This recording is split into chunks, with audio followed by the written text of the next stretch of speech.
Thank you, everybody. I appreciate it. Thank you. Thank you, Melania, Tiffany, Laura. Thank you very much. Well, we're very proud of our company. We've built one of the great real estate companies of the world, but it seems very insignificant compared to what we're doing now. And as soon as we're finished cutting the ribbon, I'm off to North Carolina, New Hampshire, and back down to Florida, where I hear we're doing very well. With the notable exception of 1600 Pennsylvania Avenue, this is the most coveted piece of real estate in Washington, D.C., the best location. I'm honored to be here today to support my family, and especially my daughter Ivanka for her dedication to this project. She worked so hard. I'm also honored to have a chance to thank the incredible team of people who brought our vision for Washington's historic old post office to life, including hundreds of construction workers, electricians, maintenance workers, and so many others who helped make this project a reality. They're really the important ones. A project like this demonstrates what is possible when a team works together for a totally common purpose. It also shows how to work with our government and to get things done. My theme today is 5 words: under budget and ahead of schedule. That's what we did. Under budget and ahead of schedule.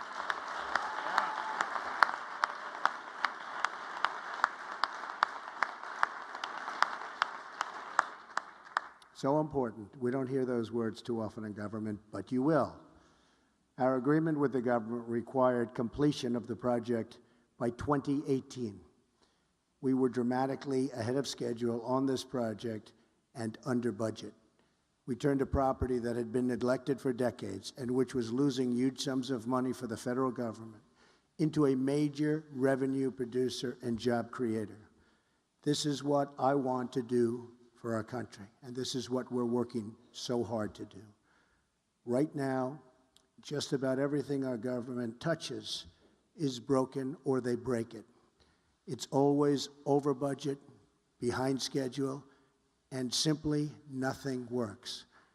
Look at the Veterans Administration, where new hospitals come in hundreds of millions of dollars over budget, and yet our brave veterans still don't get anywhere near the kind of care they need or deserve. Look at our decaying infrastructure. Look at our aging military equipment.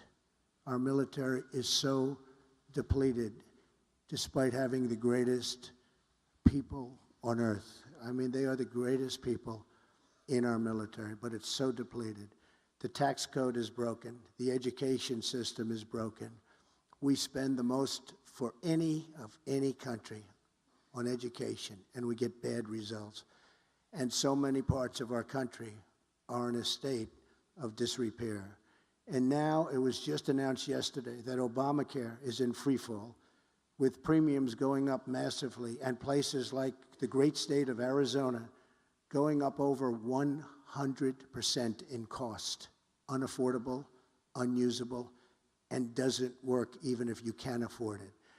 The American people know what this election is about, and they see it every time they get their health care bills in the mailbox, or ride down a highway that's broken, or go to an airport that looks like it's from a third world country. Remember, Hillary said herself, it was called Hillary Care before it was called Obamacare. She made that statement not too long ago. Now she's trying to withdraw that statement. She wants to withdraw that statement so badly, Newt. And by the way, congratulations, Newt, on last night. That was an amazing interview. That was an amazing... We don't play games, Newt, right? We don't play games. I've loved my life in business, and I've loved getting to share my dreams with my family. It's an incredible family. And Melania, I want to thank you very much. You have been amazing.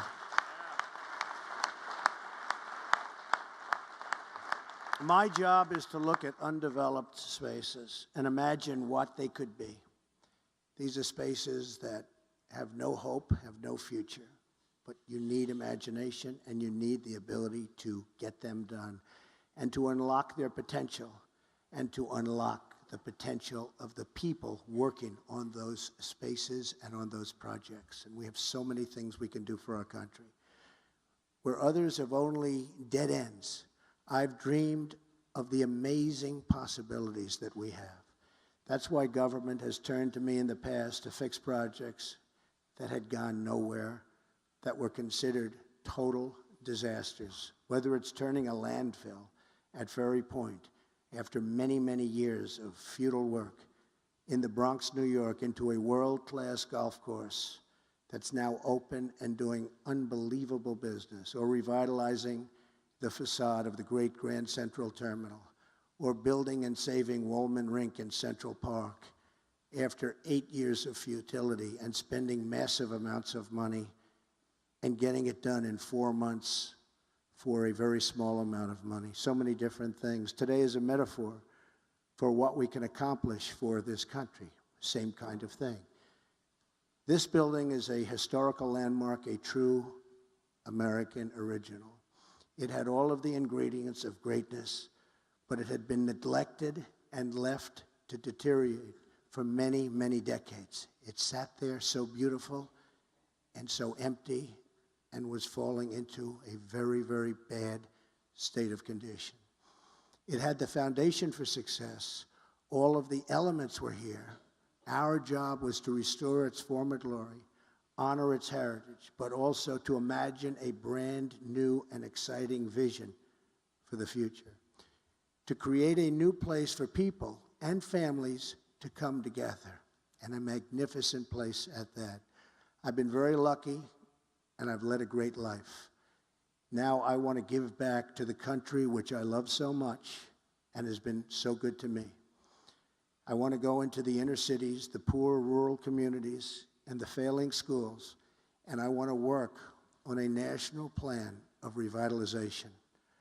I'm tired of the excuses from our politicians.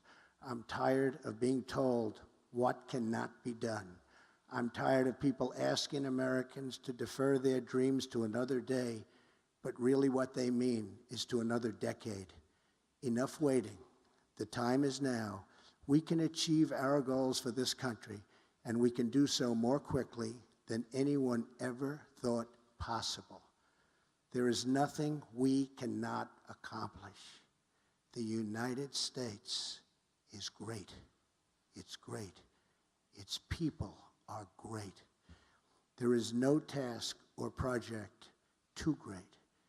There is no dream outside of our reach. Don't ever let anyone tell you it can't be done. The future lies with the dreamers, not the cynics and the critics. Everywhere I go in this country, all I see is untapped potential waiting to be set free. And the biggest element of all is our incredible people, the people of this country. They're just waiting. They're waiting and waiting, and I think maybe now their time has come. But we will realize never that the potential we continue to put on our faith and the faith of our country.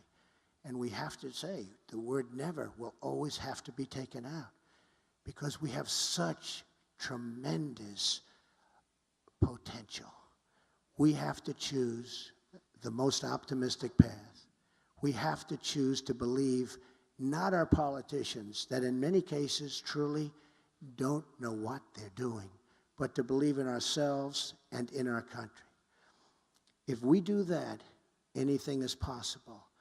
I'm asking America to join me in dreaming big and bold and dream for wonderful things in our future. Let's close the history books on the failures in Washington, and let's open a new chapter of success and prosperity for all of our people. We have a divided nation, a seriously divided nation, all of our people. That is how we will truly make America great again. Thank you very much. I greatly appreciate it. Thank you. Thank you.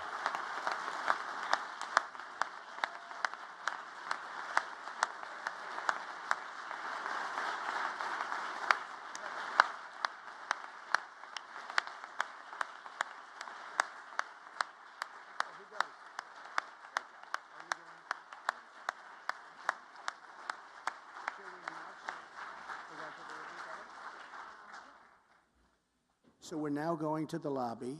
This is a ballroom, brand new. This was where the old shopping center was, which was not a part of the building. We made it a part of the building, and this is now the largest luxury ballroom in Washington. And great, we're going into the lobby. We're going to cut a ribbon. Then I'm going to North Carolina. Thank you.